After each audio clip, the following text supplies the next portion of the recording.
कर्नाटक। नासिर हुसैन ने विधान सौध में कांग्रेस समर्थकों द्वारा कथित पाक समर्थक नारेबाजी की जांच की मांग की। राज्यसभा सदस्य सैयद नसीर हुसैन ने अपनी जीत की घोषणा के बाद जश्न के दौरान राज्य के विधान सौध में उनके समर्थकों द्वारा कथित तौर पर पाकिस्तान समर्थक नारे लगाने पर स्पष्टीकरण में एक वीडियो पोस्ट किया। एक्स पर साझा किए गए एक वीडियो पोस्ट में हुसैन ने कहा, आज जब हमारी पार्टी के कुछ समर्थक और कार्यकर्ता और कुछ लोग 3 उम्मीदवारों की जीत का जश्न मना रहे थे, वहां उनके बीच में था और फिर बहुत सारे नारे लगे, जैसे कुछ कार्यकर्ताओं द्वारा नसीर हुसैन जिंदाबाद, नसीर खान जिंदाबाद, नसीर साहब जिंदाबाद और कांग्रेस पार्टी जिंदाबाद के नारे लगाए जा रहे थे। फिर अचानक जब मैं अपने घर के लिए निकल रहा था, मुझे मीडिया ने यह कहते हुए बुलाया कि किसी ने पाकिस्तान जिंदाबाद के नारे लगाए हैं। मैं यह कहना चाहूंगा कि जब मैं वहां बीच में था, लोग बहुत सारे नारे लगाए जा रहे थे, लेकिन मैंने पाकिस्तान जिंदाबाद का नारा कभी नहीं सुना। लेकिन जो भी हो, हमने पुलिस से पूछा है और पुलिस को इसकी जांच करने दी है, उन्होंने आगे कहा। आगे जोड़ते हुए हुसैन ने कहा, अगर किसी ने इस तरह का नारा लगाया है तो उसके साथ कानून के मुताबिक सख्ती से निपटना होगा। इसकी जांच होनी चाहिए और अगर किसी ने वीडियो के साथ छेड़छाड़ की है और उसे चलाया है, शरारत है, उसके बारे में भी पूछताछ होनी चाहिए। और अगर किसी ने नारा दिया है तो इस बात की उचित जांच होनी चाहिए कि वह व्यक्ति कौन है, कहां से आया है, वह व्यक्ति परिसर में कैसे दाखिल हुआ और उसके पीछे क्या मकसद या मंशा थी उन नारे लगाने की जांच होनी चाहिए। मैं जब वहाँ पे था तो कोई ऐसा नारा सुनने को मुझे मिला नहीं। अब उसके बाद में टीवी में आने लगा कि इस तरह से हुआ करके। अभी टीवी में आया तो ये वीडियो हमारे पास जो रॉ वीडियोस हैं उसमें तो कहीं ये सुनाई नहीं दे रहा, लेकिन टीवी में जो आ रहा उसमें ये दिखाई दे रहा है कि कोई पाकिस्तान जिंदाबाद करके चिल्लाया। मैं खुद वहाँ पे था जब भी, तो मैं इस तरह की कोई बात सुनाई नहीं दी। हम लोगों ने भी पुलिस को कहा है कि इसकी तहकीकात करना चाहिए। एक अगर ये किसी ने इस तरह की हरकत की है तो जो लॉ होता है, लॉ के हिसाब से एक्शन होगा।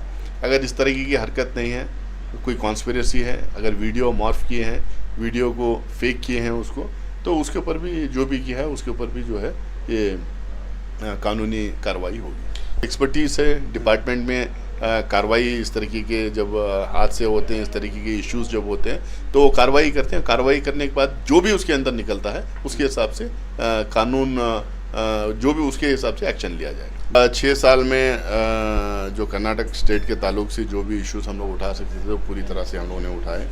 बल्लारी के ताल्लुक से जो इश्यूज उठा सकते थे वो उठाए।